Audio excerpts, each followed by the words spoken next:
Donc on va voir la deuxième partie de la vision, la physiologie de la vision. On avait vu la dernière fois l'œil en tant qu'un organe anatomique, sa définition, sa localisation, ses rapports anatomiques, d'accord, la relation entre la structure de l'œil et sa fonction, les différentes couches de l'œil, les constituants externes, les constituants annexes du globe oculaire, les constituants du globe oculaire proprement dit, la rétine en tant qu'organe récepteur ou en tant que tissu récepteur de la lumière, les connexions différentes couches de la rétine, d'accord, et quelques propriétés physiologiques impliquées dans la vision.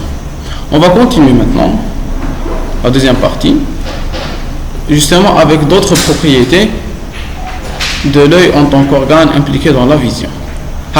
Adaptation de l'œil aux variations d'éclairement. Adaptation de l'œil aux variations d'éclairement. Donc on peut déjà de ce titre tirer une propriété qui a la capacité de l'œil à s'adapter aux variations d'éclairement. On va voir. Adaptation à l'obscurité ou bien faible luminosité, car en l'absence de photons, il n'y a pas de perception visuelle. Donc quand on parle de vision scotopique, quand on parle de vision dans le pénombre, quand on parle de vision dans l'obscurité, c'est une vision qui est réalisée en une faible quantité de photons, parce qu'une obscurité absolue implique qu'il n'y aura pas de vision, parce que pour voir, il faut qu'il y ait des photons qui soient réfléchis des corps visualisés vers ma rétine. Pour pouvoir regarder, pour pouvoir voir, il faut qu'il y ait des photons. On est d'accord? Donc quand on parle d'obscurité, on est en train de parler en fait de faible luminosité. C'est-à-dire qu'il y a un faible degré de photons qui sont là, qui sont présents et qui vont assurer la vision. Ces photons sont très réduits en très petite quantité. D'accord? Donc dans l'obscurité absolue, il est impossible de voir. Dans une faible luminosité, on va parler d'obscurité relative. D'accord? Très bien. Les paramètres intervenant dans l'adaptation à l'obscurité. Le réflexe photomoteur, qu'on a vu la dernière fois. La quantité de rhodopsine, adaptation photochimique. Facteur nerveux. Donc, on va parler du réflexe photomoteur, du facteur chimique, du facteur nerveux. Ouais. Le réflexe photomoteur qu'on a déjà vu la dernière fois, donc c'est la capacité de la pupille à se contracter par la contraction, à se rétrécir par la contraction des muscles iriens, d'accord. En conditions scotopiques, j'ai peu de photons, j'ai peu de lumière, donc l'œil sera en mydriase, et la pupille est dilatée. En cas de luminosité intense, dans les conditions photopiques, il y aura quoi? Il y aura un myosis, un rétrécissement de la pupille, d'accord, un rétrécissement de la pupille par les contractions des muscles iriens circulaires, Rapport des surfaces pupillaires, la surface 1 sur la surface 2 est égale à pi fois 7 fois 7. Pourquoi 7? Parce que le diamètre est de 7 mm, d'accord? Le rayon normalement, d'accord, normalement c'est ici, on parle de rayon. Pi fois 7 au carré, divisé par pi fois 3 au carré, d'accord?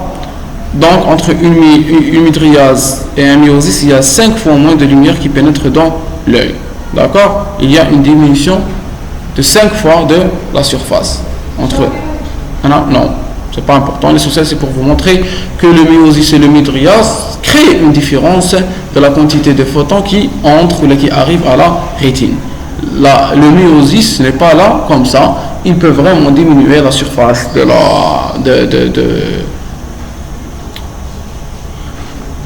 il peut diminuer la surface de quoi? De la pupille. Il peut diminuer la surface de la pupille d'une façon très importante et donc diminuer la quantité de photons qui arrivent à la rétine. D'accord? Le réflexe photomoteur permet des adaptations. Le réflexe photomoteur, ses composants, son arc réflexe, ses récepteurs, sa voie afférente, ses centres nerveux, sa voie efférente et ses effecteurs, on les a vus la dernière fois. D'accord? C'est pas la peine de les reprendre. Le réflexe photomoteur permet des adaptations assez rapides à de faibles variations de la luminosité. Une faible variété ou une faible variation de la quantité de photons qui arrivent à l'œil permet une adaptation, permet de réaliser un réflexe photomoteur, c'est-à-dire le myosis. Par exemple, passer d'une pièce bien lumineuse à une pièce moins lumineuse. Si nous passons d'ici vers cette chambre-là qui est dont la lumière est éteinte, nous allons nous adapter à la lumière. Si nous passons d'ici à là-bas, nous allons réaliser. Qu'est-ce qu'on va réaliser? Non, oui, non. Une midriaz, très bien, une midriaz. Une midriaz parce que nous allons passer vers une chambre qui est moins éclairée. D'accord, donc nous allons rechercher les photons, nous allons essayer d'en trouver plus et donc nous allons ouvrir la pupille, la dilater sous forme de, en réalisant une midriaz. Très bien. À savoir qu'une pupille dilatée de 3 mm arrive à 7 mm, elle va se passer 5 fois plus de lumière. C'est ce qu'on vient de préciser, 5 fois plus de lumière. Nota bene, l'éclairement même limité à un seul œil entraîne un myosis des deux yeux. La réponse de l'autre œil est dite consensuelle. On avait dit que, qu'est-ce qu'on avait dit? Que le réflexe photomoteur était direct et consensuel. Que l'éclairement d'un œil entraînait son propre myosis, donc il est direct. Et que l'éclairement d'un œil entraînait le myosis de l'autre œil, même si ce dernier n'est pas en contact avec la lumière. D'accord?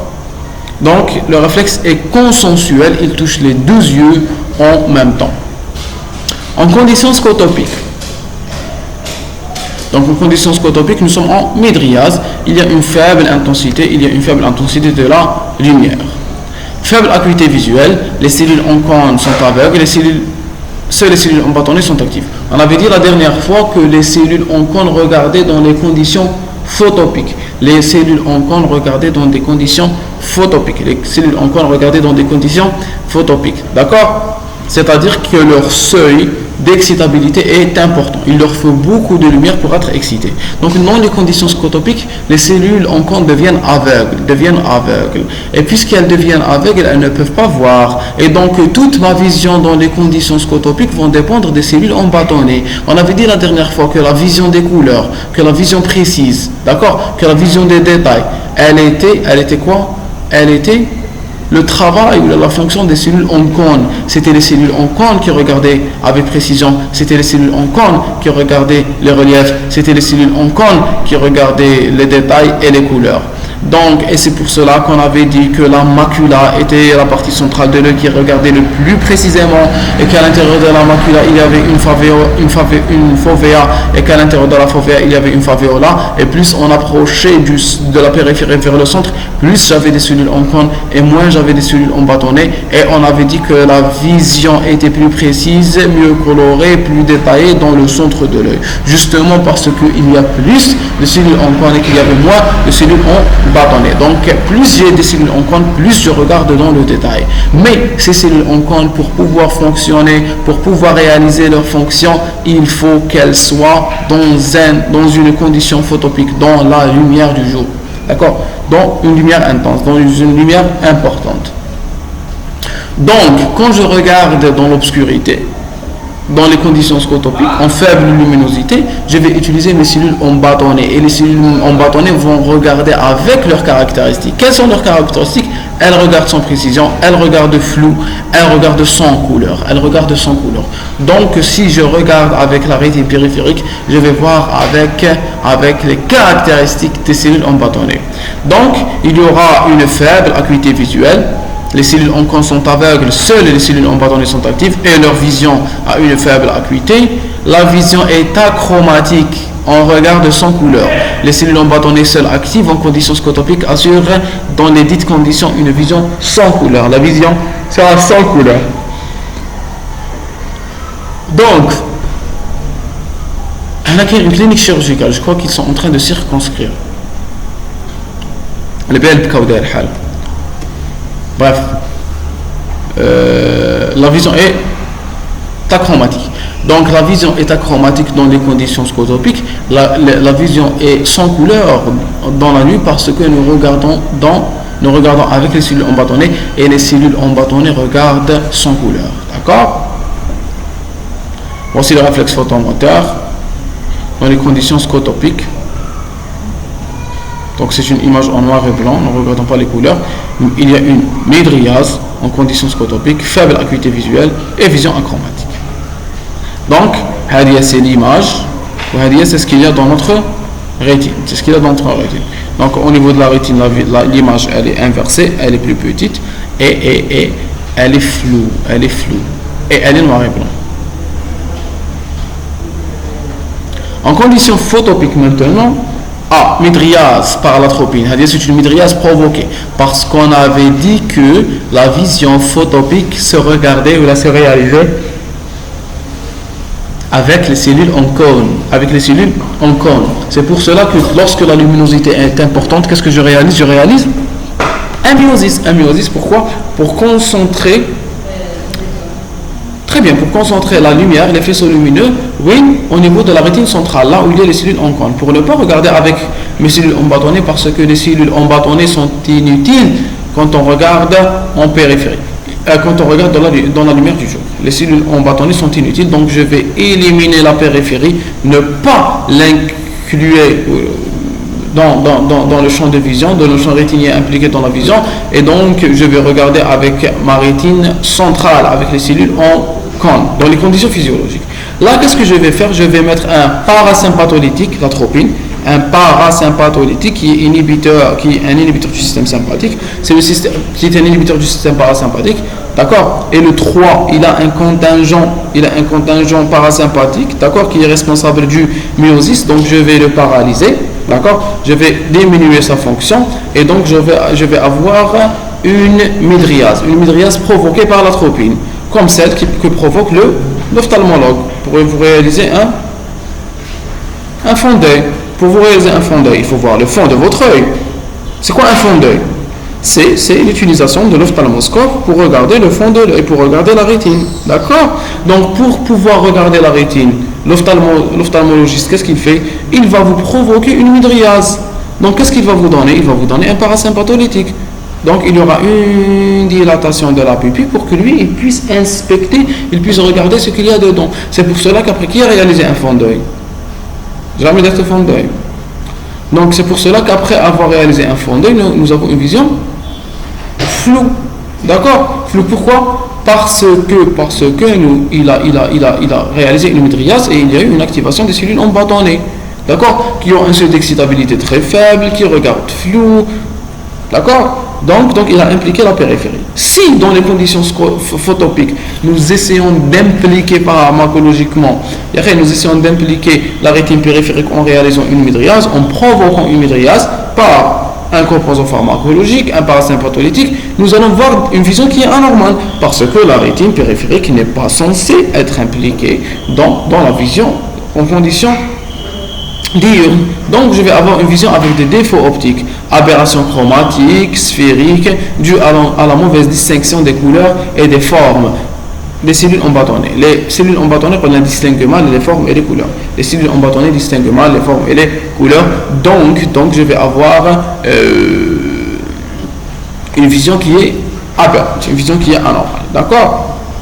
C'est-à-dire en cas de mydriase, le mydriase n'est pas physiologique, n'est pas normal quand la vision est photopique, quand la vision est diurne.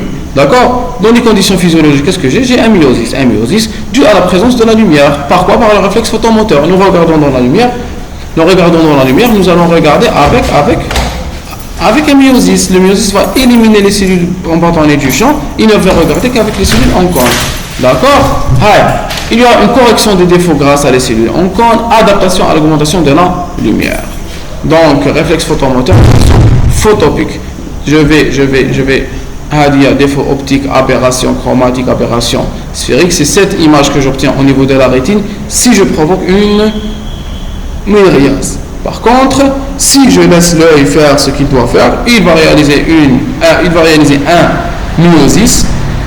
Et en réalisant le myosis, il y aura une correction des défauts optiques, une adaptation à l'augmentation de la lumière.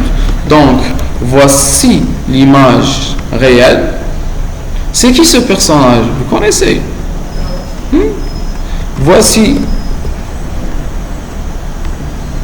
lorsque je provoque une mydriase, voici l'image que j'obtiens. Et voici l'image nette propre que j'obtiens si je regarde en conditions photopiques physiologiques, c'est-à-dire avec un myosis qui va éliminer les cellules en bâtonnet et ne va laisser activer que les cellules en cône. Est-ce que vous connaissez cette personne? C'est Claude Bernard, d'accord? C'est Claude Bernard. Avec moi Claude Bernard. اسمعوا به Ah oui, il a des théories. Vous savez une théorie il a en physiologie, en physiologie. Quelle théorie, dans quel cours, dans quel chapitre vous avez abordé Claude Bernard en philosophie? Voilà, في المنهج التجريبي. D'accord, les sciences expérimentales, le modèle expérimental. Justement parce que Claude Bernard, toujours, parce que Claude Bernard était un des pionniers du modèle expérimental. Donc, il faisait de la philosophie. Il ne faisait pas seulement de la philosophie, il faisait de la philosophie, il faisait aussi de la physiologie. D'accord? Le réflexe de le syndrome de Claude Bernard Horner. Vous l'avez vu ou pas?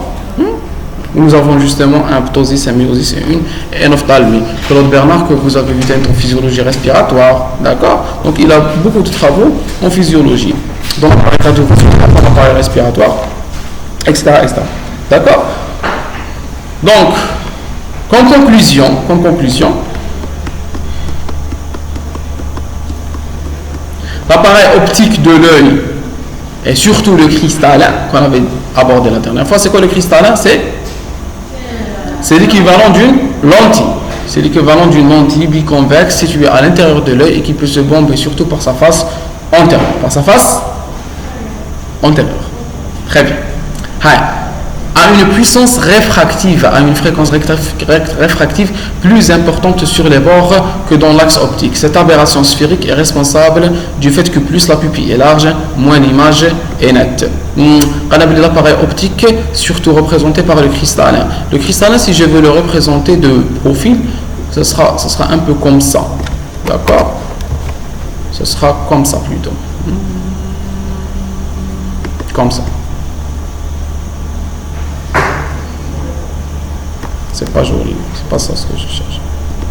Donc le cristallin, si je le regarde de profil, ce sera 100. Ce sera 100. D'accord? Parce que c'est une lentille, c'est comme une loupe. Le verre d'une loupe. Là, c'est de profil, je suis en train de regarder l'œil. Hein? Ça, c'est l'œil. D'accord? Tout ça, c'est l'œil. C'est un chien. C'est quoi? C'est la première fois que j'arrive à dessiner un chien. Pas chance.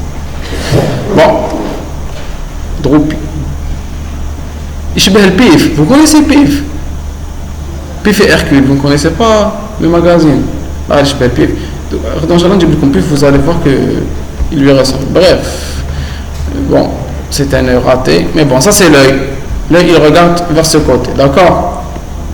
L'œil, il regarde vers ce côté. Ça, c'est le cristallin vu de profil. Si je regarde le cristallin de face, qu'est-ce que j'obtiendrai? Haka. C'est une lentille. D'accord?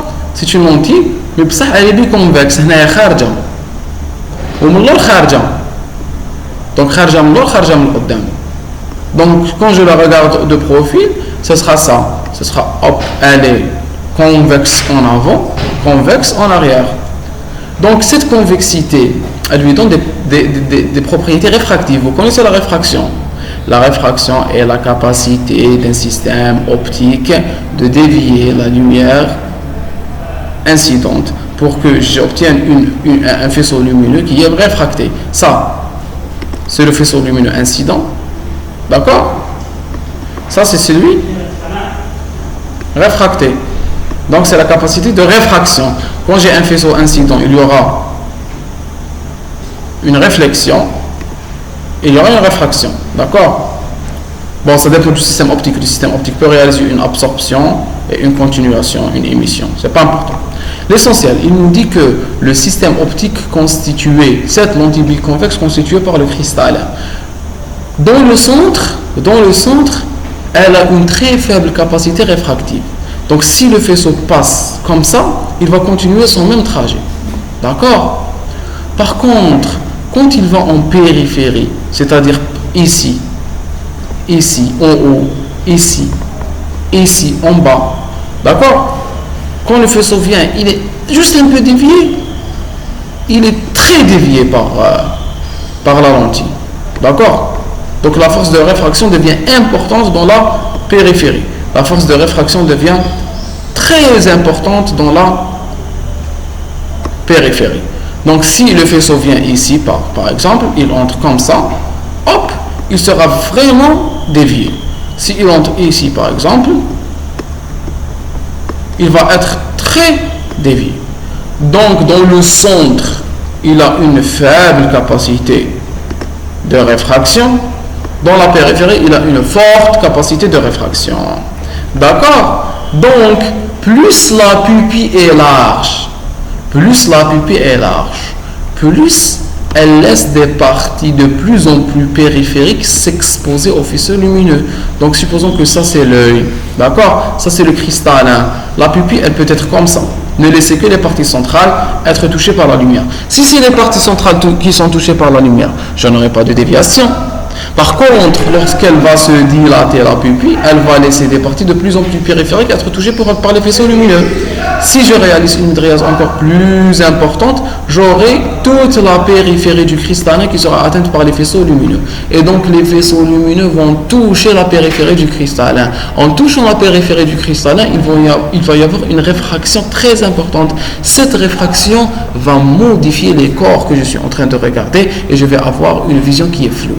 Donc la vision floue en mydriase, elle est due à la réfraction importante due au faisceau lumineux incident sur la périphérie du cristallin qui a été, la périphérie du cristallin qui a été exposée par la mydriase. Donc le myosis cache la périphérie du cristallin. Le myosis ne laisse pas la périphérie du cristallin être touchée par les faisceaux lumineux. C'est la mydriase qui dilate la pupille et qui donc expose les périphéries du cristallin à la lumière, et en exposant la périphérie du cristallin, les parties périphériques vont recevoir de la lumière et ils vont la dévier d'une manière très très très importante et j'aurai une vision aberrante.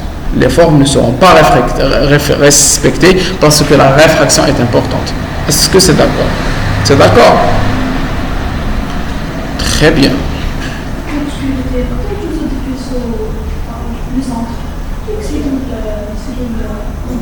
Oui, oui. Et c'est ça la vision photopique. Je regarde dans le centre. Ah, mais. Oui. Vous allez me répondre pourquoi je ne regarde pas avec les cellules en coin l'obscurité. Vous devez me dire.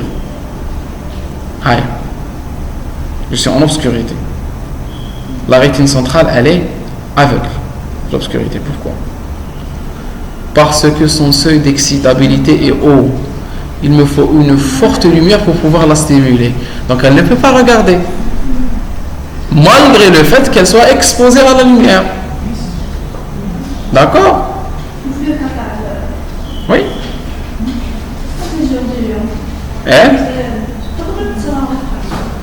Oui, une petite réfraction. Oui. Plus il y a une mydriase, plus la réfraction est importante. Hein? Oui.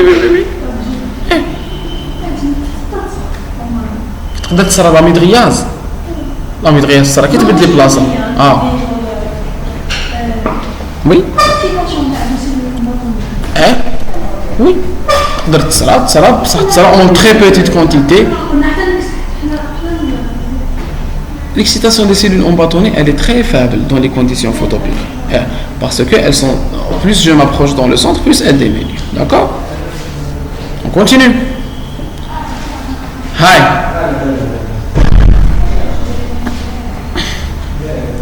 Et arrête les rayons lumineux qui doivent passer par les bords du cristallin. Les bords du cristallin en conditions diurnes ne sont pas touchés par les faisceaux lumineux. C'est ce qui me permet d'avoir une vision précise non aberrante. Remarque, le point de départ du réflexe photomoteur se situe dans les récepteurs à cône et les cellules à bâtonnet. Donc le centre, le point de départ du réflexe photomoteur, il commence au niveau de ces récepteurs optiques, au niveau de ces récepteurs optiques qui sont les cellules en cône et les cellules en bâtonnet, et dans certaines cellules ganglionnaires. D'accord? Donc le point de départ du réflexe photomoteur se situe dans les photorécepteurs et dans certaines cellules ganglionnaires. Donc le photorécepteur, c'est quoi le photorécepteur? C'est soit les cellules en cône, soit les cellules en bâtonnet, plus quelques cellules ganglionnaires. Les cellules ganglionnaires, on va les voir. Si on les a vues la dernière fois, les différentes couches. D'accord? La cellule ganglionnaire est la cellule qui émet la première synapse. On va les voir. D'accord? Les cellules ganglionnaires, on les appelle IPRGC. IPRGC. Cellules ganglionnaires intrinsèquement photoréceptives. Le nombre est très bas, inférieur à 5000, environ 1 à 2% des neurones ganglionnaires, répartis uniformément dans la rétine. C'est des cellules ganglionnaires qui peuvent être excitées par la lumière. Ce ne sont pas des photorécepteurs.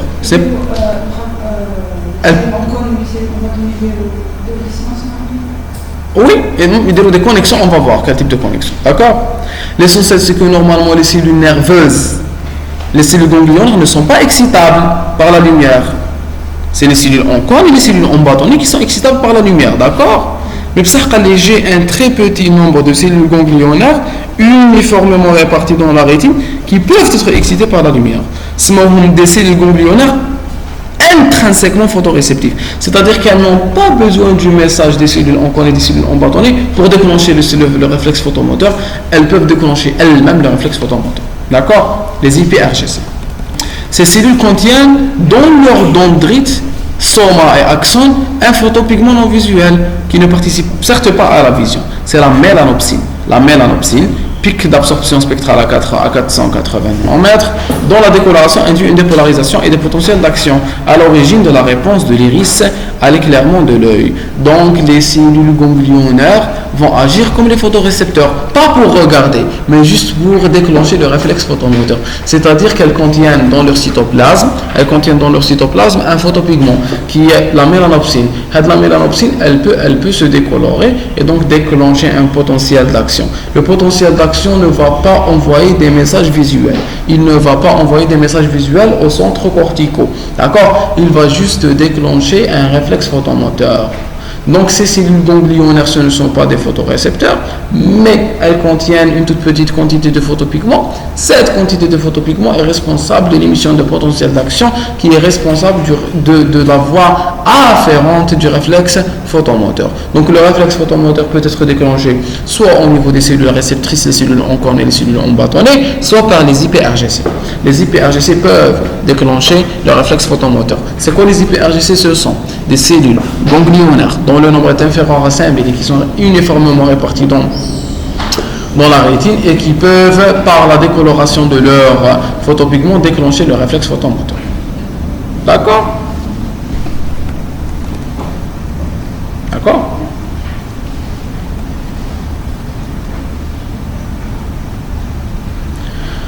Hi. On revient. Donc, on avait parlé des paramètres intervenant dans l'adaptation à l'obscurité. On a commencé par le réflexe photomoteur. Est-ce que vous avez compris l'implication du réflexe photomoteur dans l'adaptation à l'obscurité? D'accord? Est-ce que vous l'avez compris? Donc, les réflexes photomoteurs permettent de réaliser une mydriase, permet de réaliser un myosis. Et donc, je m'adapte à l'éclairage de mon milieu. Alors, la quantité de rhodopsine. Après, les facteurs d'Ève. Donc, nous allons voir donc maintenant la quantité de rhodopsine.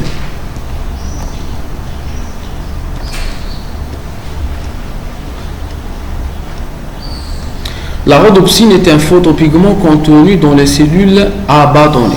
La rhodopsine est un photopigment qui est contenu dans les cellules à bâtonnet. D'accord? Quand un sujet se déplace d'un endroit vivement éclairé, vivement ensoleillé, vers un endroit sombre, il éprouve une nécessité transitoire pendant l'adaptation à l'obscurité. Donc, quand on est dans une chambre bien éclairée, ou un endroit bien éclairé, et qu'on entre subitement dans un endroit très sombre, nous allons sentir que nous avons une nécessité, que nous avons perdu la vue, pendant un instant. À la faible luminosité de la pièce sombre, seuls les bâtonnets peuvent assurer les visions. Vraiment, vous avez vu, seuls les bâtonnets peuvent réaliser la vision dans les conditions scotopiques. D'accord? Pendant l'exposition à l'éclairement intense, la rhodopsine a été complètement activée, donc décolorée et insensible à la lumière. La rhodopsine ne répond pas avant de retrouver sa conformation de repos, ce qui nécessite plusieurs minutes. Donc quand j'étais dans des conditions lumineuses, dans des conditions d'éclairage très importantes, la rhodopsine était en train de se décolorer. Elle envoyait des potentiels d'action pour me donner l'impression qu'il y a de la lumière. Lorsque subitement cette quantité de lumière diminue rapidement, les influx ou les excitations vont diminuer, et donc la rhodopsine doit récupérer sa coloration pour pouvoir être nouvellement décolorée. La rhodopsine doit récupérer sa coloration. Pour récupérer sa coloration, il lui faut plusieurs minutes. Donc, il faut savoir une chose. J'étais dans un milieu.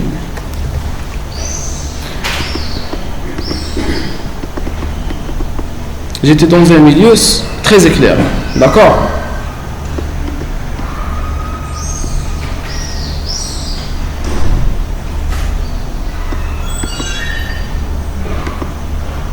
J'étais dans un milieu qui est très éclairé.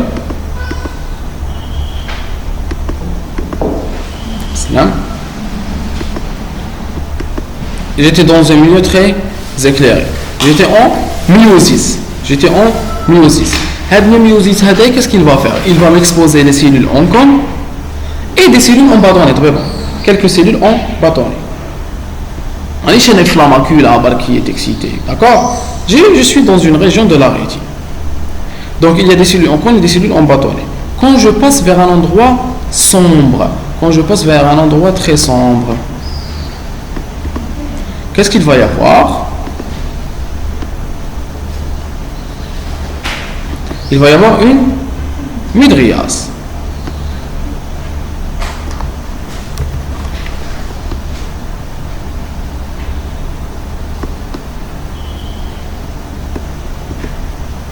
Je vais avoir une mydriase. Et la pupille va se dilater pour recevoir encore plus de lumière. D'accord? Mais cette mydriase-là,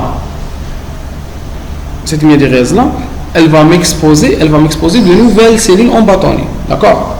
Qui n'étaient pas touchées par la lumière auparavant. Ce n'est pas ça qui est important pour moi. Pour moi, ce qui est important maintenant, c'est les cellules en bâtonnet qui étaient déjà exposées à la lumière. Ça ou là?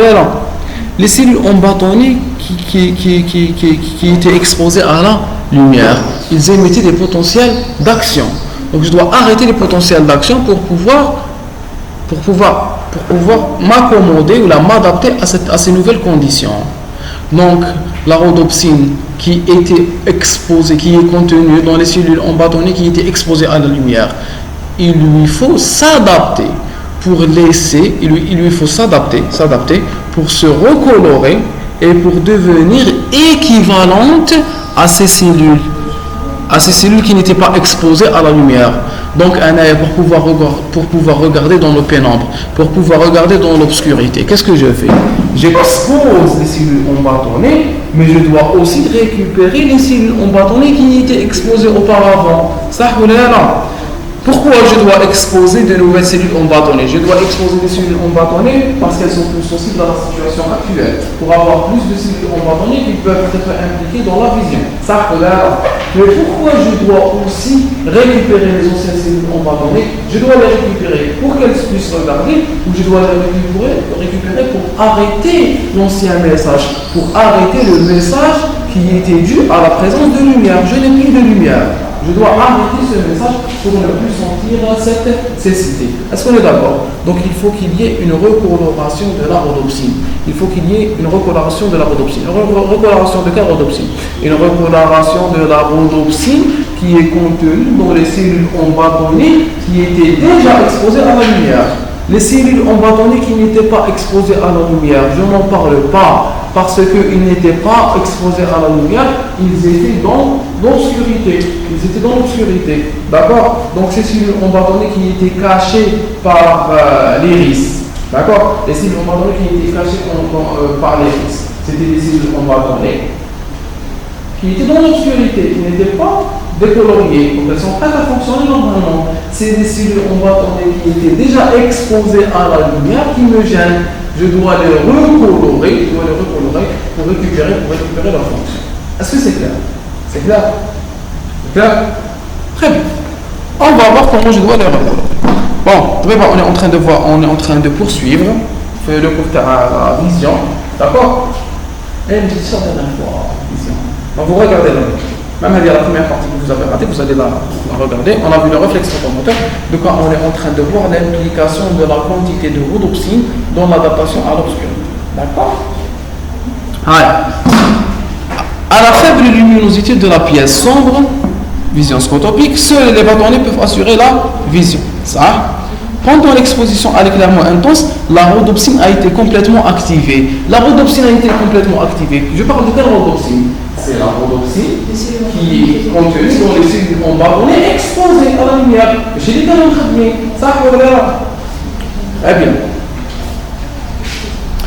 Donc décolorée et insensible à la lumière, la rhodopsine ne répond pas avant de retrouver sa conformation de repos, ce qui nécessite plusieurs minutes. L'adaptation à l'obscurité survient en partie sous l'effet d'une régénération enzymatique de la forme initiale de la rhodopsine. C'est-à-dire que la rhodopsine doit être récupérée. La rhodopsine doit récupérer sa coloration normale pour pouvoir regarder de nouveau. Est-ce que c'est clair?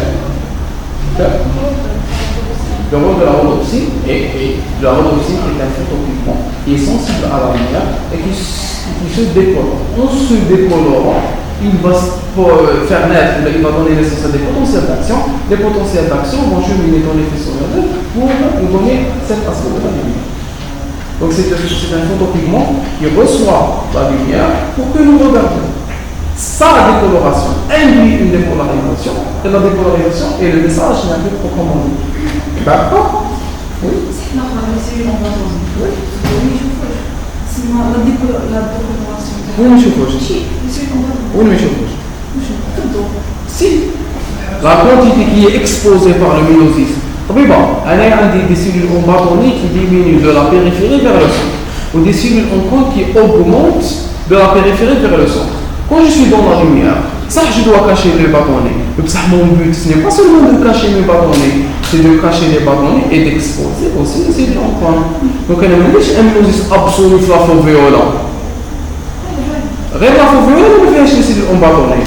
Donc quand je regarde dans la lumière du jour, j'expose aussi les cellules en bâtonnet.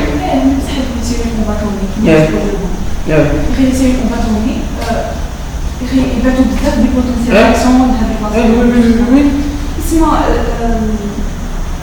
ما يشوفوش بيان ما يشوفوش مليح بصح يشوفوا بصح يشوفوا ما نتكلش عليهم je ne suis pas en train de compter sur les cellules en bas quand je regarde dans des conditions photopiques dans les conditions photopiques بتسحب en même moment donc je dois les récupérer d'accord leur vision leur vision est incomplète elle est achromatique elle est aberrante mais ils sont là.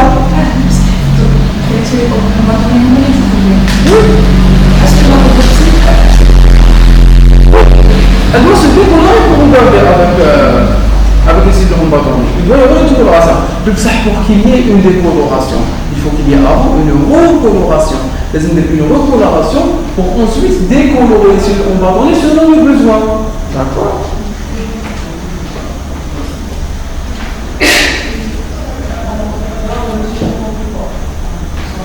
La vitamine A augmente la concentration de la rhodopsine dans les photorécepteurs. Voilà, donc la vitamine A, le rétinal phosphate, augmente la quantité de rhodopsine elle augmente la quantité de rhodopsine dans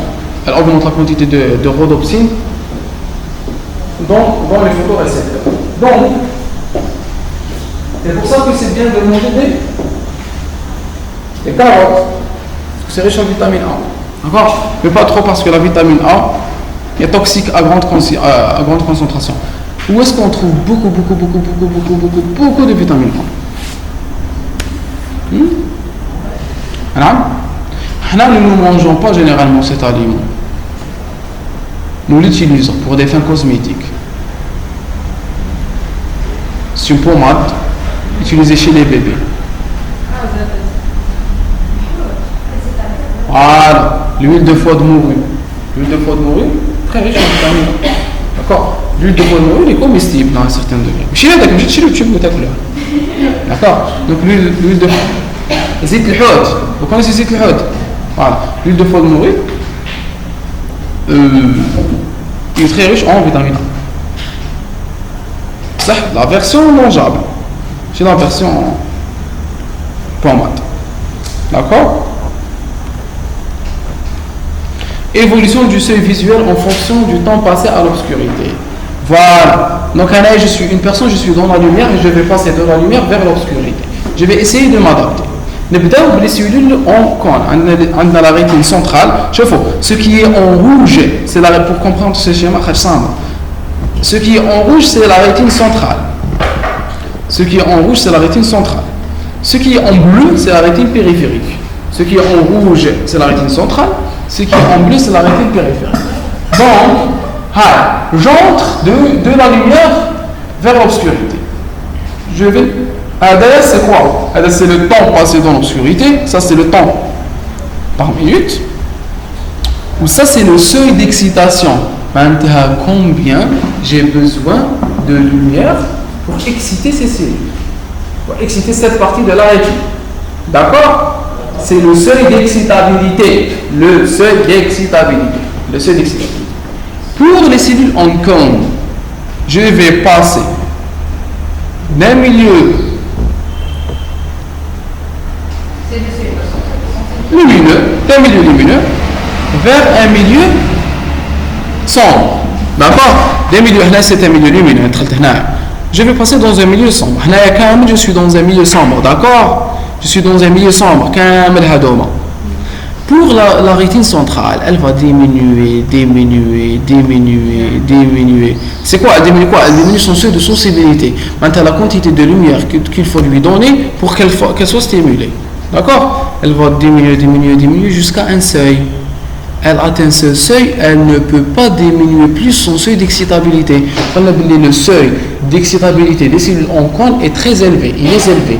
Donc, arrivé à un milieu très lumineux, le seuil d'excitabilité, quand je la mets dans un milieu central, elle diminue, mais à un certain moment, elle ne peut plus diminuer son seuil d'excitabilité. Donc, si la lumière terre, elle est ici. Si la quantité de lumière, elle arrive ici. Est-ce qu'elle atteint le seuil? Elle n'atteint pas le seuil, donc je ne vais pas pouvoir regarder avec la rétine centrale. Ça ou là. Donc pour pouvoir regarder avec la rétine centrale, il faut un minimum de luminosité. Une luminosité qui soit supérieure ou égale au seuil de sensibilité des cellules en cône. D'accord? Très bien. Donc à la rétine périphérique. La rétine périphérique, kiff. Elle diminue. Plus je passe le temps, plus elle diminue, jusqu'à atteindre un seuil très bas.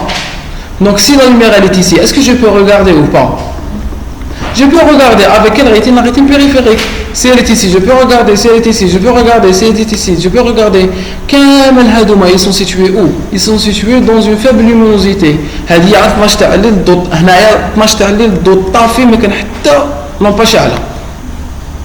هنايا في النهار واني غالق لي فولي هنايا في النهار وما كاش الشمس. Voyez, donc je suis en train d'augmenter dans des conditions scotopiques. D'accord? Les cellules en cône ne regardent pas. La cellule en cône ne regarde pas. La cellule en cône, pour pouvoir regarder, elles doivent atteindre leur seuil. D'accord? Donc ça c'est la vision de la rétine périphérique. Ça c'est la vision de la rétine centrale. D'accord?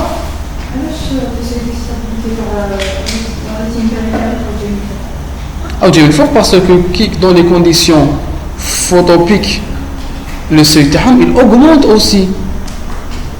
Le seuil taham il augmente. Les cellules en bâtonnet. C'est pour cela qu'il me faut du temps. Avec le temps qu'il me faut pour la recoloration de la rhodopsine. C'est ce temps, elle est en train de se recolorer. D'accord? Elle est en train de se recolorer. Son seuil est très élevé parce qu'une très grande quantité de rhodopsine est décolorée. Elle ne peut pas se recolorer. Elle va être décolorée par de la lumière. Donc je dois la laisser une bonne quantité de temps pour qu'elle puisse prendre le temps de se recolorer. D'accord? La courbe totale, la courbe globale, elle va dépendre de quoi? Elle va dépendre des deux. Donc ce sera comme ça. Ce sera vite. Ça c'est la courbe totale. La courbe totale, elle n'est faite que de ça. La courbe totale, c'est ça. C'est ça. D'accord? Donc, c'est la fusion, c'est ça. C'est la fusion entre ça et ça. À partir des visions de la vision scotopique, dans les conditions scotopiques, dans la vision nocturne, la courbe globale va être identique à la courbe de la rétine périphérique. Pourquoi? Parce que dans les conditions scotopiques, je ne regarde qu'avec la rétine périphérique. D'accord? Est-ce que vous avez compris? Donc au début c'était la fusion des deux. Elle regarde rien avec la rétine périphérique justement parce que le seuil de la rétine centrale ne peut pas être atteint parce que les conditions sont beaucoup trop obscures pour pouvoir stimuler la rétine centrale. D'accord? Très bien. Allez, on va lire quelques commentaires sur cette figure.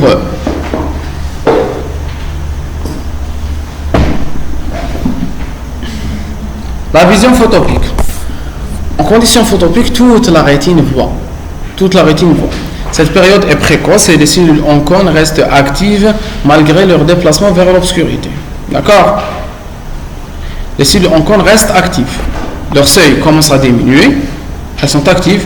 Leur seuil commence à diminuer. Mais elles ont le seuil maximal.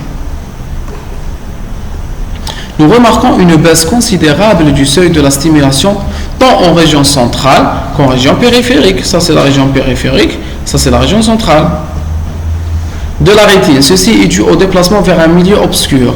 Les cellules à cône et à bâtonnet augmentent leur sensibilité à la lumière. Comment elles augmentent leur sensibilité? Elles augmentent leur sensibilité en diminuant le seuil. Les cellules en cône diminuent le seuil jusqu'à une valeur limite relativement élevée. C'est élevé comme seuil ça. Moi je le vois élevé, non?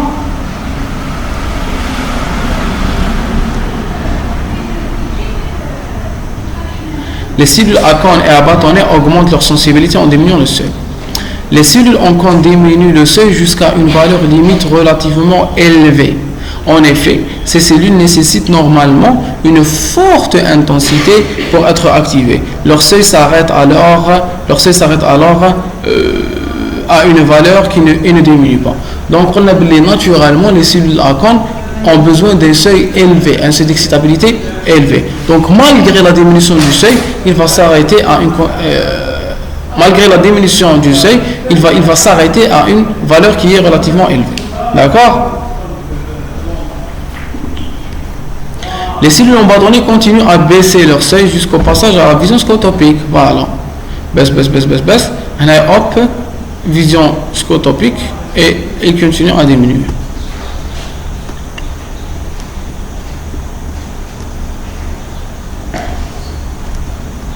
La vision scotopique, les cellules à cône sont aveugles, scrotum central, je ne regarde plus avec les cellules à cône. La vision ne dépend que des cellules en bâtonnet. Le seuil de stimulation des cellules à bâtonnet continue à baisser. Il continue à baisser en fonction du temps passé à l'obscurité. La courbe globale dépend des cellules à cône et à bâtonnet pour la vision photopique, mais ne dépend que des cellules à bâtonnet dans la vision scotopique, tout simplement parce que les cellules à cône ne regardent pas dans l'obscurité. Les cellules à cône ne regardent pas dans l'obscurité. Scrotum, c'est une défaillance partielle dans l'aire du champ visuel. J'ai des points noirs. J'ai un point noir au niveau du centre. Le centre de la rétine, parce que justement, les cellules en cône ne peuvent plus regarder. D'accord? Est-ce qu'on est d'accord? On va brancher le chargeur.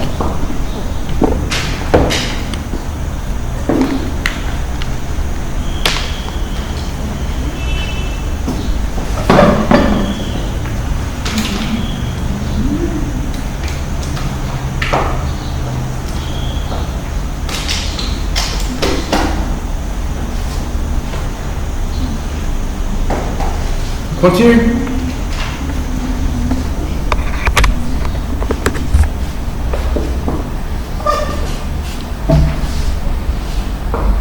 Très bien. Lorsqu'un sujet dans l'œil est adapté à une lumière diurne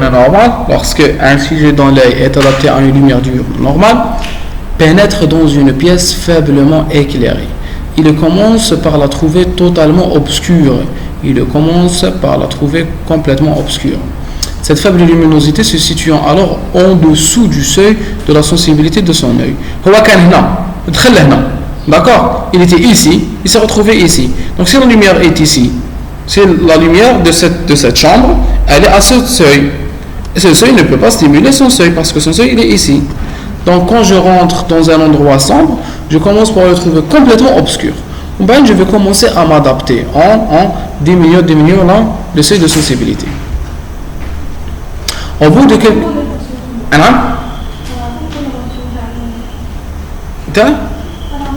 Oui, je récupère la rhodopsine. Au bout de quelques minutes, son seuil de sensibilité s'abaisse, il distinguera l'aménagement de la pièce.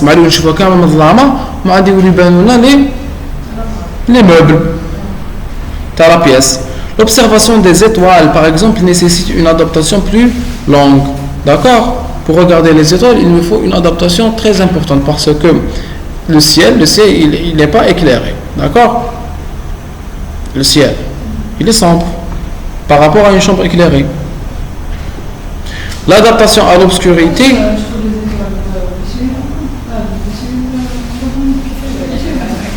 Principalement les cellules en bâtonnées.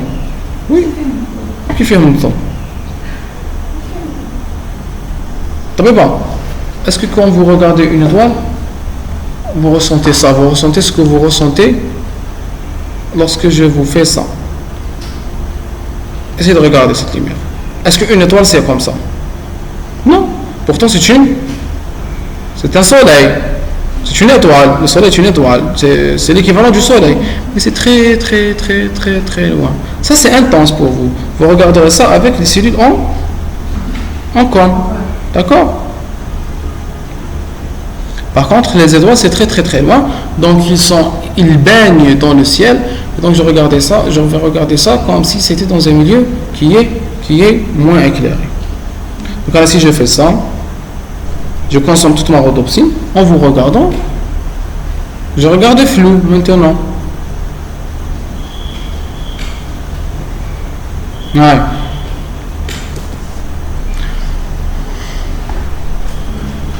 L'adaptation à l'obscurité n'atteint un maximum qu'à partir de 30 minutes dans le même milieu. L'intensité minimale perçue à ce moment-là constitue le seuil absolu de la sensibilité. Donc le seuil maximal, ou là le seuil minimal de stimulation, la sensibilité maximale est appelée seuil absolu de sensibilité. C'est-à-dire que le seuil au-dessous duquel je ne peux plus voir. D'accord? Chez les sujets normaux, la courbe d'adaptation rétinienne à l'obscurité en fonction du temps présente une cassure pour une intensité située autour de 2000 fois le seuil absolu. C'est là qu'est atteint le seuil des cônes. Donc, chez le sujet normal, la courbe d'adaptation rétinienne à l'obscurité en fonction du temps représente une cassure. C'est quoi la courbe à dire? La courbe d'adaptation en fonction du temps. C'est cette courbe qu'on est en train de voir. C'est ça. Elle présente une cassure. Où est la cassure? Tac, tac. C'est ça la cassure. La cassure, elle correspond à quoi? Elle correspond au seuil minimal de la vision photopique. D'accord? Donc, chez le sujet normal, la courbe d'adaptation rétinienne à l'obscurité en fonction du temps présente une cassure pour une intensité située autour de 2000 fois le seuil absolu. C'est là qu'est atteint le seuil des cônes. Donc, le seuil des cônes, il est 2000 fois plus important que le seuil absolu. Ça, c'est le seuil absolu. Ça, c'est le seuil des cônes. Le seuil des cônes est 2000 fois plus important que le seuil absolu. D'accord?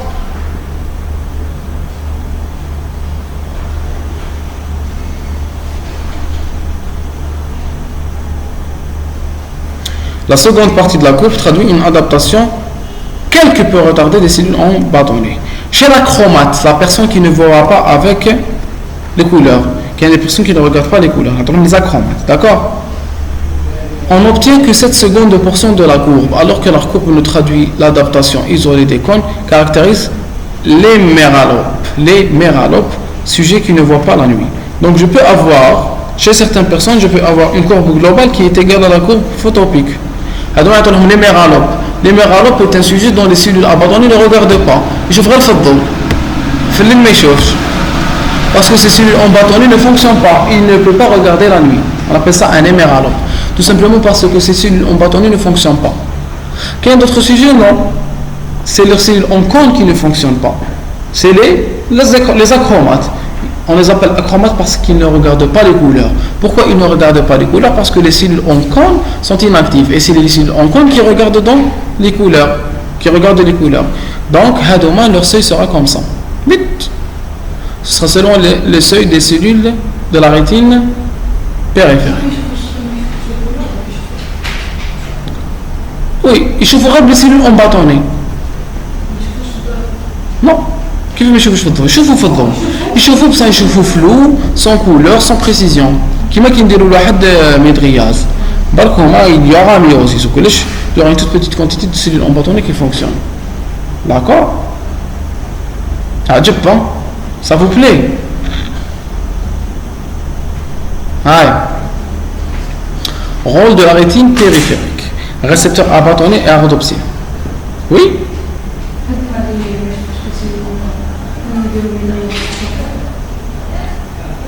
Non, pas nécessairement. Quand on réalise une midriase, il y a une plus grande quantité de cellules à bâtonnet stimulées. C'est pas bien.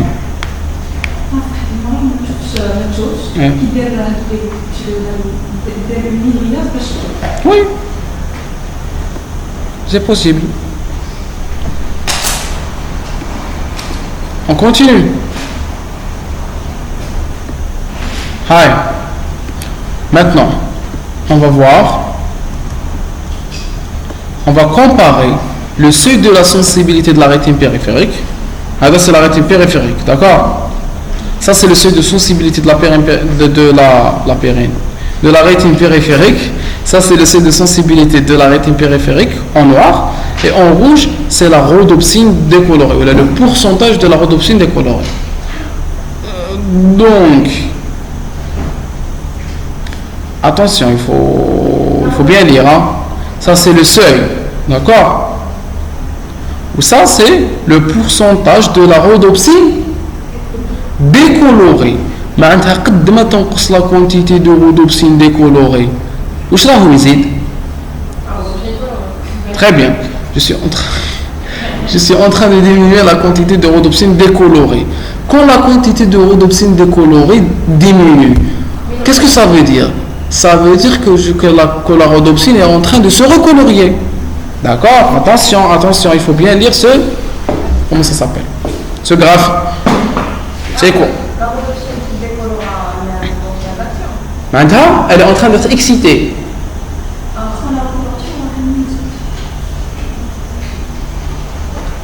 D'accord? Donc ici c'est le seuil qui est en train de s'abaisser. Et ici c'est la quantité de rhodopsine décolorée qui est en train de baisser aussi. Donc plus la quantité de rhodopsine décolorée baisse, plus le seuil d'excitabilité baisse. En condition de vision scotopique, seule la rétine périphérique riche en rhodopsine, en récepteur en bâtonnet, pardon. Seule la rétine périphérique riche en cellules en bâtonnet est fonctionnelle. Ça on le sait. La périphérique, quelle est les cellules en bâtonnet. Pourquoi je vous les cellules en bâtonnet? C'est les conditions scotopiques. Dans les conditions scotopiques, la rétine centrale ne regarde pas. Le photopigment contenu dans cette bâtonnet est la rhodopsine. Sur ce graphique, l'évolution du seuil de sensibilité de l'œil. Sur ce graphique, l'évolution du seuil de sensibilité de l'œil en fonction du temps passé dans l'obscurité présente une bonne corrélation avec la quantité de rhodopsine décolorée.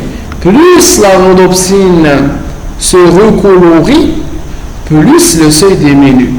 Donc, moins j'ai de rhodopsine décolorée, plus la sensibilité augmente. D'accord? Donc le seuil de sensibilité diminue avec la diminution de la quantité de rhodopsine décolorée. Donc plus le seuil diminue, la quantité de rhodopsine coloriée est en train d'augmenter. Où le seuil diminue? La diminution du seuil veut dire l'augmentation de l'excitabilité. La diminution du seuil veut dire l'augmentation de l'excitabilité. Donc je vais lire inversement ce graphe et je vais dire que plus Non. Plus j'ai de la rhodopsine coloriée, plus la sensibilité est augmentée. Plus j'ai de la rhodopsine coloriée, plus la sensibilité est augmentée. Et, oui. D'accord? Puisque le seuil diminue, la sensibilité elle augmente. Je ne comprends pas là. Parce que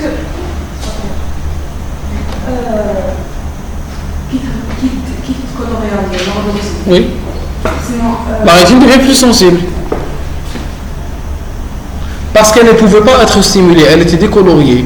En se recoloriant, elle peut être stimulée. Donc plus je recolorie, plus j'augmente la sensibilité. D'accord? En condition de vision scotopique, seule la rétine périphérique, riche en récepteurs en bâtonnet, est fonctionnelle. D'accord? Le photopigment contenu dans cette bâtonnet est la rhodopsine. Sur ce graphique,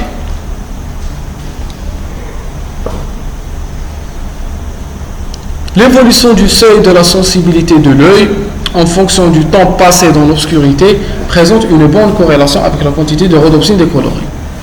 Pour 100% de rétine décoloriée, le décoloré, coloriage, pour 100% de rhodopsine décolorée, le seuil est maximal. D'accord? La décoloration est importante, indique une forte luminosité du milieu. Donc le récepteur augmente le seuil. D'accord? Pour 0% de récepteurs décolorés, le seuil est plus bas. L'œil est le plus sensible, surtout aux photons de 500 nanomètres. Pourquoi 500 nanomètres? C'est l'effet Purkinje. D'accord? Il y avait une différence de la sensibilité à la longueur d'onde dans les conditions photopiques. Je préfère regarder les couleurs chaudes. Dans les conditions nocturnes, je préfère regarder les couleurs les plus froides. Je m'éloigne. D'accord? Donc je regarde mieux à 500 nanomètres. Plus la quantité de rhodopsine décolorée diminue, plus la sensibilité est importante. C'est ce qu'on vient de dire. Ainsi, il semble que la rhodopsine joue un rôle important, voire plus important que le réflexe photomoteur, dans la mesure où elle permet des adaptations aux variations de luminosité dans des intervalles d'intensité plus importantes.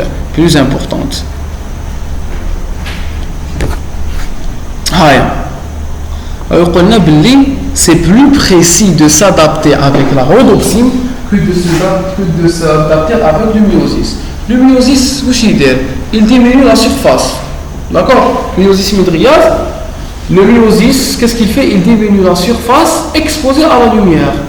La rhodopsine, elle peut agir avec plus de précision. Elle peut augmenter et diminuer le nombre de cellules qui s'excitent ou qui ne s'excitent pas. Donc l'adaptation par la rhodopsine est plus précise que l'adaptation par le myosis. Si on s'adaptait que par myosis mydriase, nous ne pourrions pas nous adapter à des variations aussi importantes. Nous sommes soumis en tant qu'être humain à des variations très importantes. Nous vivons dans un noir absolu, quand nous vivons dans des lumières éclatantes. Cette petite diminution de surface, elle ne peut pas gérer ces différentes variations.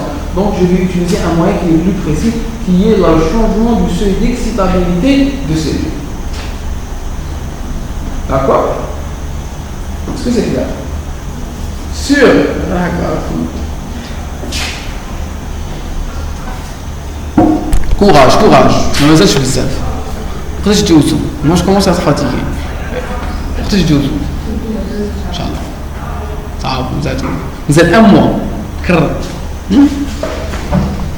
On est le 12, non?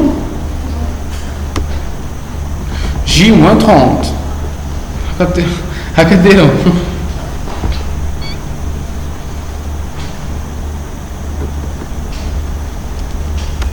Très bon. Là, il fait très rattrapage. فواش؟ نسيتي بزاف المواد. دوكا بديتي تتعلمين، اقرا الكتب بالفرنسيه تتعلمين. شوفي اي تي دي، شوفي القنوات بالفرنسيه، شوفي فرانس 24. نعم. لا فوق كور دو لاني شوفي دي زيميسيون. C'est parce que ça s'acquiert, lisez out. ودوك نفس المشكله كتجيك صعيبه باش تفهمي. العام الجاي ما تدخليش ان شاء الله ما تخافش. très bien. Mais les différences non représentées dans le graphe précédent apparaîtraient pour des faibles quantités de rhodopsine décolorée. Cette quantité de rhodopsine, cette décoloration de rhodopsine ne suffit pas pour expliquer ces variations très importantes. Alors on a des variations très petites de rhodopsine, de toutes petites variations de rhodopsine, donc de la quantité de rhodopsine colorée ou décolorée. Une toute petite quantité ou une toute petite modification de la quantité de rhodopsine décolorée va induire une grande variation du seuil. Donc on a dit qu'il est impossible que la rhodopsine elle-même soit responsable de cette modification du seuil. Alors, هو بيدير une grande variation في la courbe. من صح la courbe تاعي في les extrémités تاعها il y a de grands changements sans modification de la rhodopsine. La rhodopsine la courbe n'est pas linéaire. Normalement, pour la même variation de rhodopsine, j'aurai la même variation d'excitabilité. Or, pour les extrémités, j'ai une toute petite quantité de rhodopsine qui change, une variation importante. Je vous mets les extrémités.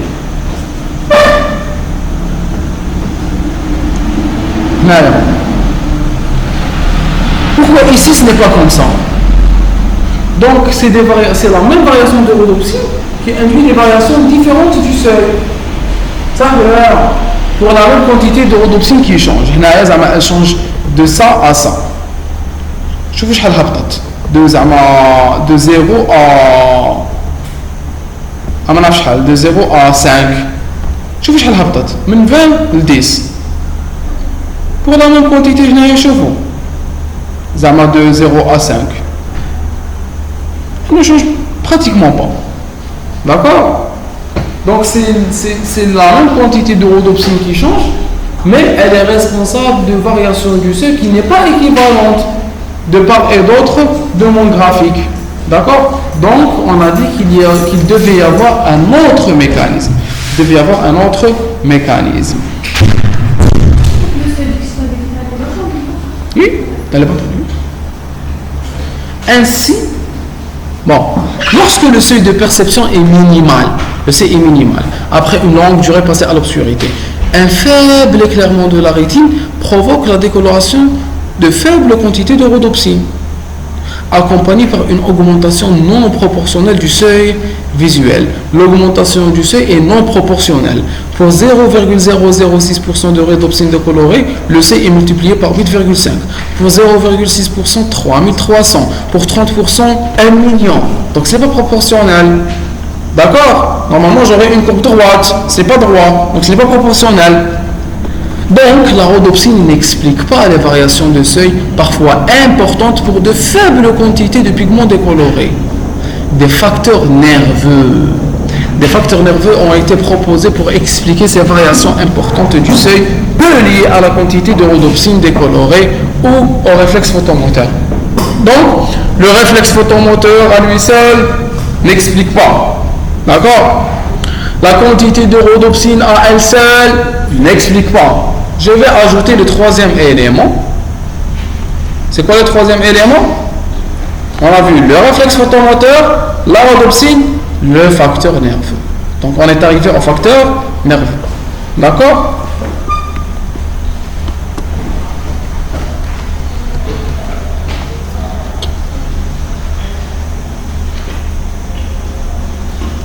La concentration des pigments visuels dans les photorécepteurs s'adapte en quelque sorte aux exigences de la sensibilité.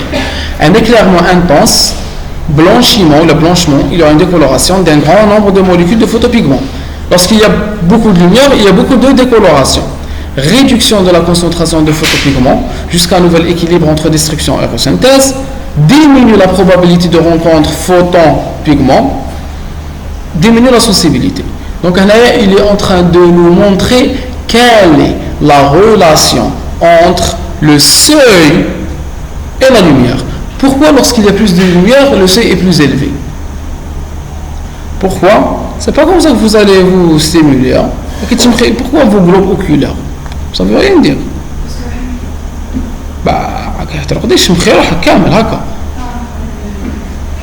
Ça suffit pas. Donnez la bouteille d'eau à votre camarade, vous allez voir.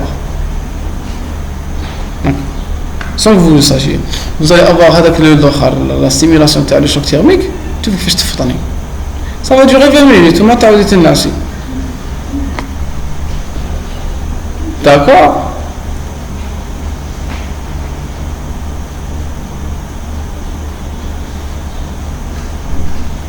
Ouais. On continue. Il est en train de nous montrer la relation entre la sensibilité et le seuil ou la sensibilité et la lumière. Quand plus j'ai de lumière, plus j'active la rhodopsine. Plus j'active la rhodopsine, plus la rhodopsine est décoloriée. Plus la rhodopsine est décoloriée, moins je peux rencontrer, ou moins le faisceau lumineux peut tomber sur la rhodopsine colorée. J'ai une rétine. J'ai une rétine qui est comme ça, qui est en métriase.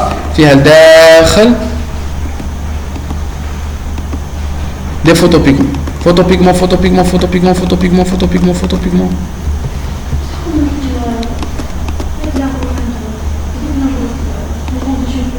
Oui.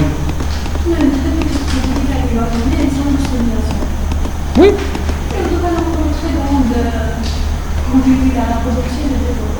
C'est expérimental. Je suis en train de stimuler la rhodopsine, même si ce n'est pas expérimental. Même la rétine centrale, même la rétine en myosis, j'ai une petite quantité de cellules embâtonnées que je peux étudier. Tu as la rhodopsine, la très grande quantité, c'est un pourcentage. Attention, c'est un pourcentage. Pourcentage de rhodopsine décoloriée. J'étudie le seuil d'aham. C'est du pourcentage. Donc je prends une quantité de cellules embâtonnées, la macula. D'accord? C'est pas important. Parce que l'essentiel, j'ai des cellules embâtonnées que je peux étudier. Donc, j'ai des photopigments où je les mets dans un endroit lumineux. D'accord? Donc, ils vont être comme ça. Une petite quantité de rhodopsine, de cellules embâtonnées. D'accord? On va être plus précis. On va dire qu'ils sont plus présents en périphérie. D'accord? Alors, c'est les cellules embâtonnées. Je vais commencer à les stimuler. Quand elles sont stimulées, elles vont être décoloriées. Ça ou là. Tic. Plus je décolorie la rhodopsine, plus je diminue la chance de rencontre entre le faisceau lumineux et la rhodopsine. Donc le faisceau lumineux, quand il vient ici, il touche une rhodopsine qui est colorée. Il va la stimuler. Si il touche une quantité de rhodopsine qui est déjà décoloriée, est-ce qu'il peut la stimuler? Il ne peut pas la stimuler parce qu'elle est déjà décoloriée. D'accord? Donc plus je décolorie, plus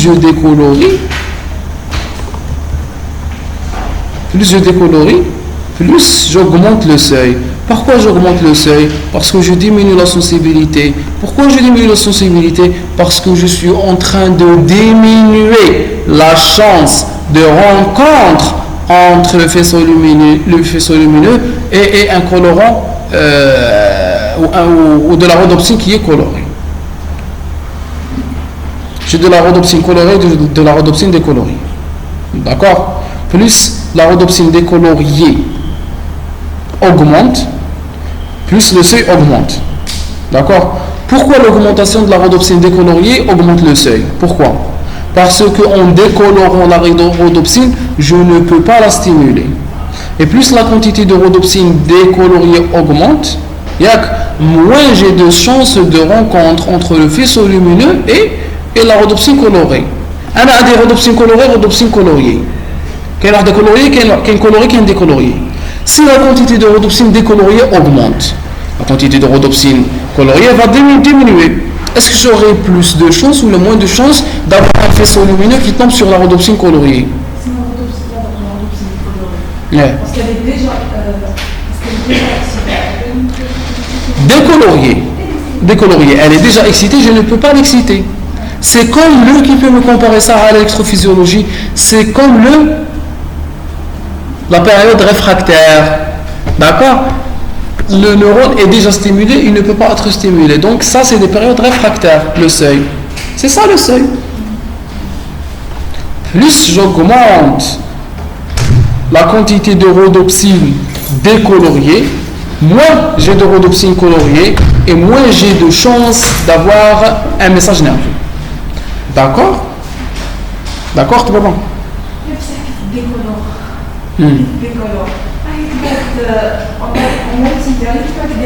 Non, ça n'est pas stimulé. Quand tu fais un milieu sombre, quand tu fais un milieu lumineux, quand tu fais un milieu sombre. Mais ça cherche les messages de l'ancien milieu, ça cherche des messages de l'actuel milieu. Donc il faut toutes les recolorier pour les restimuler.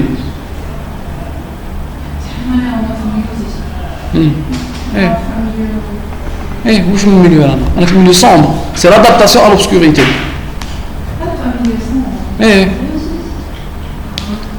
Comme j'étais dans un milieu éclairé, il y avait un myosis ou la médriase, ce n'était pas suffisant. Ce n'était pas suffisant. Donc, on a les facteurs nerveux. C'est des phénomènes d'adaptation à l'obscurité. Ça ou non? On est d'accord? Alors, d'accord, on est là.